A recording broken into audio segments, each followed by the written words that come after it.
Hello बच्चों, चलिए आज मैं आपको बताती हूँ म्यूटेशन के बारे में।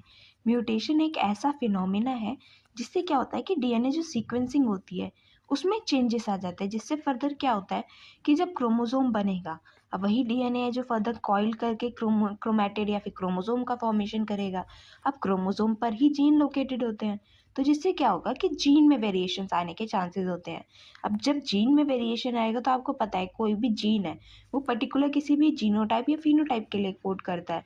तो अब जब जीन में ही वेरिएशन आ गया तो वो फिनोटाइप पे जीनोटाइप नहीं बन पाएगा, जिससे क्या होगा एबनॉर्मेलिटीज आने लग जाएंगी या फिर कुछ ऐसा होगा कि फिजिकल फॉर्म में ही चेंजेस आ जाएंगे। तो जिससे क्या होगा फर्दर आगे कोई भी फिजिकली या फिर अगर बोलें जेनेटिकली कोई डिसऑर्डर होने के चांसेस हो जाते हैं। तो ऐसा ही एक डिसऑर्डर है जैसा कि मैं आपको बता सकती हूँ, वो है सिकल सेल एनीमिया। इसमें क्या होता है कि जीन में की जो सीक्वेंसिंग है, डीएनए की जो सीक्वेंसिंग है उसमें म्यूटेशन हो जाती है और जो बनना होता है प्रोडक्ट वो ना बन के कुछ और बन जाता है। तो ये सब हम आपको आगे डिटेल में पढ़ाएंगे। फिलहाल अभी इसके बारे में ही समझते हैं कि म्यूटेशन क्या होता है।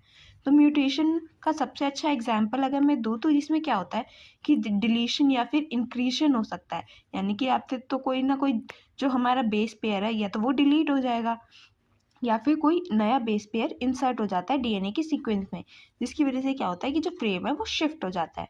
तो जो प्रोडक्ट बनना होगा वो नहीं बन पाता। तो फर्दर अब क्या होता है कि म्यूटेशन अपने आप अचानक से नहीं हो जाता, उसके भी कुछ ऐसे चीज़ें हैं जिसकी वजह से ही म्यूटेशन होते हैं, जैसे कि यूवी लाइट है या फिर एक्सरेज है। इन चीज़ों की वजह से म्यूटेशन होने के चांसेस बहुत ज़्यादा बढ़ जाते हैं। एक्सरेज की इसीलिए बोला जाता है कि एक्सरे रूम जो होता है उसमें सिर्फ पेशेंट जाता है या फिर जो एक्सरे कर रहा है पैथोलॉजिस्ट वो जाएगा, उसके अलावा कोई और नहीं जा सकता। क्यों? क्योंकि फिर आसपास वालों को भी हमारी एक्सरेज लगेंगी और म्यूटेशन होने के चांसेस बढ़ जाते हैं। तो इसीलिए म्यूटेशन से बहुत ज़्यादा प्रिवेंट किया जाता है ताकि फर्दर आगे जाके कोई भी दिक्कत या फिर कोई डिसीज़ ना हो पाए। तो आई होप आप लोगों को ये समझ आया हो तो do let me know in the comment section and do like share and subscribe to the channel.